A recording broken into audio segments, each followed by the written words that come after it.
Okay, now this year we had Mother Nature to deal with a little bit because of the weather and so on and so forth. And maybe you can explain what harvest time complications might be and why when we say they're coming in November we can't really give an exact date. Yeah, that's right. There are so many variables when it comes to picking an apple and getting it ready for the public. For example, just list off a few of them. Are there enough pickers?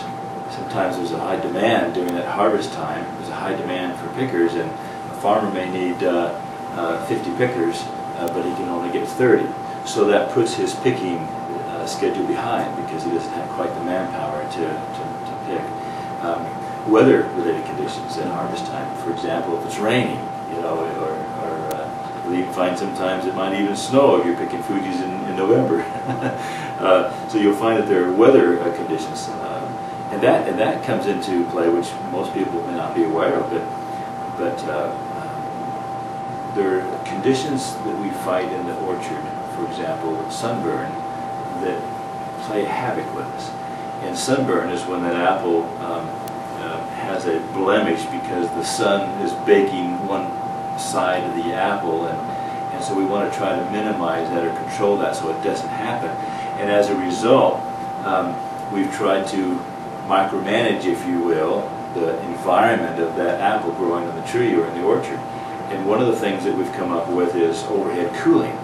And so when the temperatures reach a threshold that we determine is going to be detrimental, and we can measure this very scientifically, it's time to turn on overhead cooling because the temperature, the surface temperature of that apple is at the appropriate degrees now, and so we're going to cool that apple environment down. Well, as you progress through the season, the turn-on time for that cooling water gets earlier and earlier in the day depending upon the temperature. So if you're out picking apples with your crew and you need to turn on this block of cooling, and now you have to send your pickers home or move them to a different block. So it changes the timing of everything. It pushes it back, it delays it. Another factor is we talked about this multiple picking. You might go through and pick.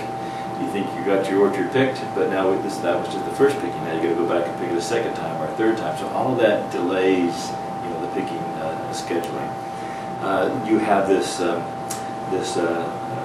cooperation between the grower and the warehouse. They have a fieldman, for example. So there's this hand-in-glove relationship that needs to work, and they're making decisions based on the other factors we talked about. You know, what's the color? What's the pressure of the apple? You know, what's the sugar context, the Brix test that we talked about? So you have all these different factors going on, and they have to merge together and decide, okay, is it time to pick these apples now? Do we want to wait a couple more days, or a week, or whatever the factor is? So there's that variable that comes into play. The grower may have one opinion, the fieldman may have a different opinion, and so you have to work together in harmony to try to make that come to pass. Once you finally get the apples into cold storage and at the warehouse, then there are whole market force conditions, and a whole other set of variables come into play. What is the current price of the apples? Do we want to let them sit in cold storage and let them last longer, and so we let the price go up, or try to get the price to see if it will move up? What's the call side of the market look like? You know, is that flooded? You know, do we need to wait before we send calls and peeler apples to the processor, for example? So there are so many variables. What's the trucking industry like? Is there enough trucks available to be able to ship food around? With more regulations and red tape, some of these smaller independent trucking firms have gone out of business, which puts a little tighter squeeze in the trucking industry. So are there the same availability of trucks timing-wise to get this load out and that load out in a timely fashion? So markets overseas have their own world and environment that they're dealing with, and so they're looking at it and saying, well, what's the price look like? Well, I think I'll wait for the price to come down, so we're not going to buy any. So now inventories stack up at the warehouse, and so now they have to slow back and not process the fruit and make it available to people like us who want to buy their fruit, because somebody in the overseas market is waiting for those prices to come down.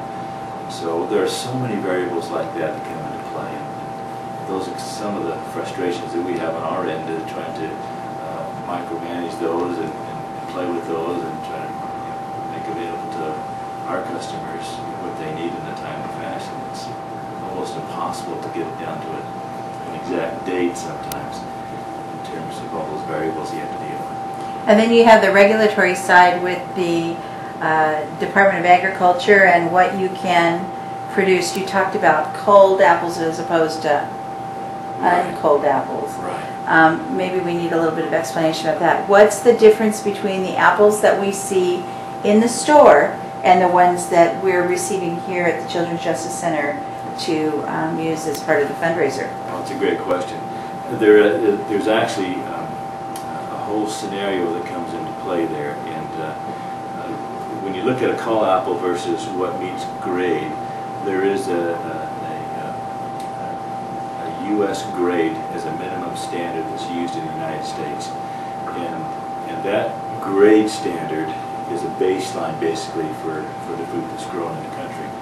And so on top of that, Washington State, for example, has their set of guidelines and grade standards, and they make that a bit tighter.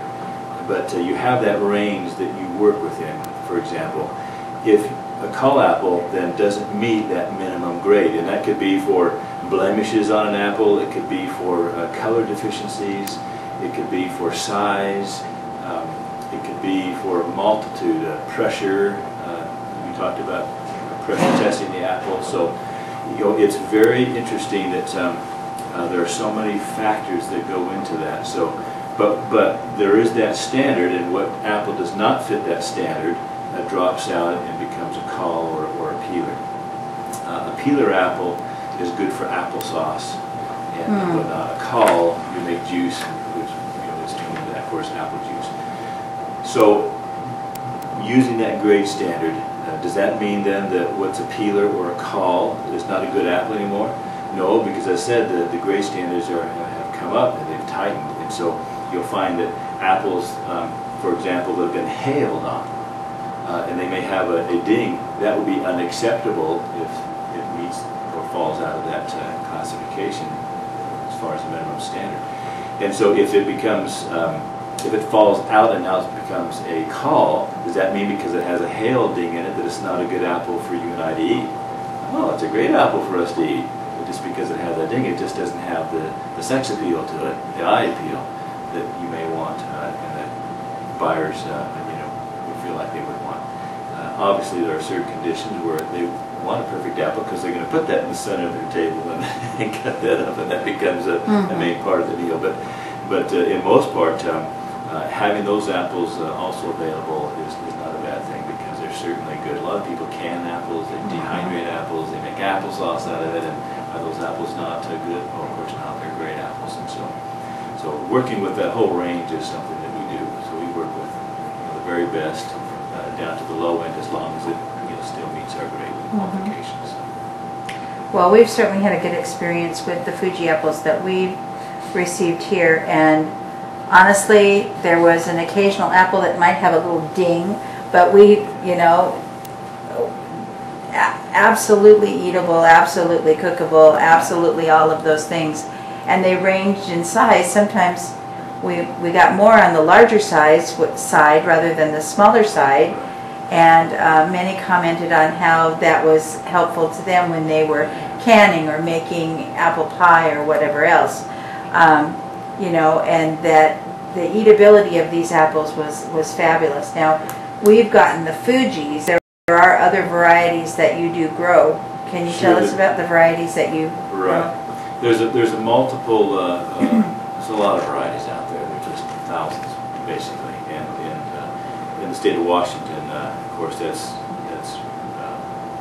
reduced compared to the worldwide availability of different varieties. But nonetheless, there are certain varieties that are very marketable and grow well in the state of Washington. And so we find that having varieties that are in sizes and shapes are well suited to consumers, because we feel that these apples have a wide selection of grade in the box. And so when a person grabs an apple out of the box, you're right, they could grab a larger apple, they could have a smaller apple, depends on if they have family, if they have kids, what's going to happen to that apple. And so we like to see a mix in the box so that they have that range and that flexibility in terms of what's available for them to eat. It's just amazing how many different ways you can use an apple, obviously. So that's one of the factors that definitely needs to be considered is what the range is in the box. However, we are somewhat limited as to what's available to us. For example, if you have apples that we acquire that have a more consistent size to them by nature, or the way the grower grew the apples on the tree, he was able to manage it well and have a more consistent size, then you'll see a more consistent size show up in the box.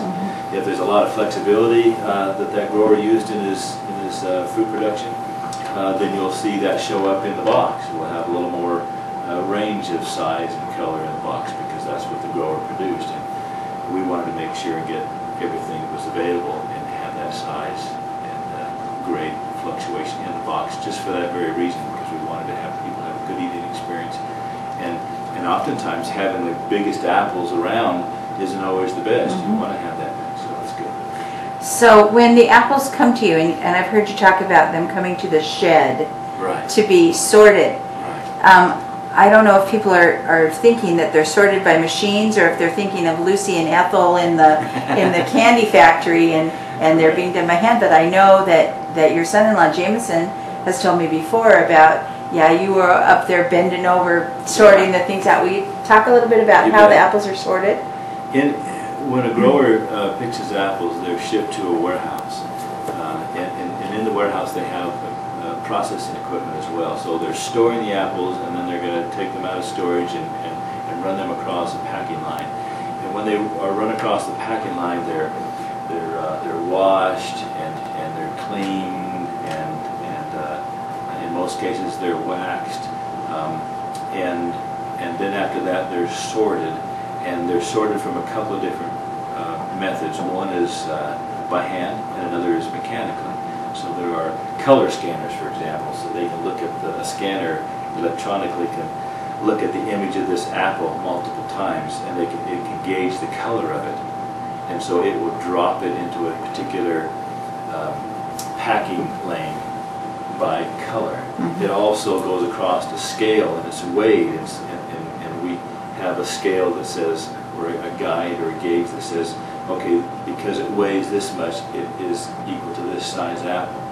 And so we can consistently drop it into that specific packing lane. So all of that is happening automatically, but there is the physical element, because there are sorters that will come in, and those apples are coming across the belt in front of them, just this wide and this long, several feet long, and they're looking, these apples are rolling, and they're looking, okay, does that blemish not meet the standards? Okay, it doesn't, so it's going to go over here. This meets the standard, so I'll let it go. And so we can actually sort it by hand, and we also sort it mechanically. And so when we obtain the apples, we're sorting it by hand. We're looking at every apple, and because it's going by so fast, you have to be quick. And you're looking at it, and you're sizing it up just that fast. You have to make a quick decision about it and put it in the box or not, or let it go by. And so it becomes a very tedious operation or job, but that's where we get some of the flexibility. You might find, oh, we skipped or missed a stem puncture or something, or maybe there was a split in the stem bowl of the apple, and sometimes that'll happen with Fuji's. You'll get a splitting that occurs, or other varieties that's more prone to it. So you have to watch those things, because a breakage in the skin will tend to allow the apple to break down and not store as long, and tend to get rot in that.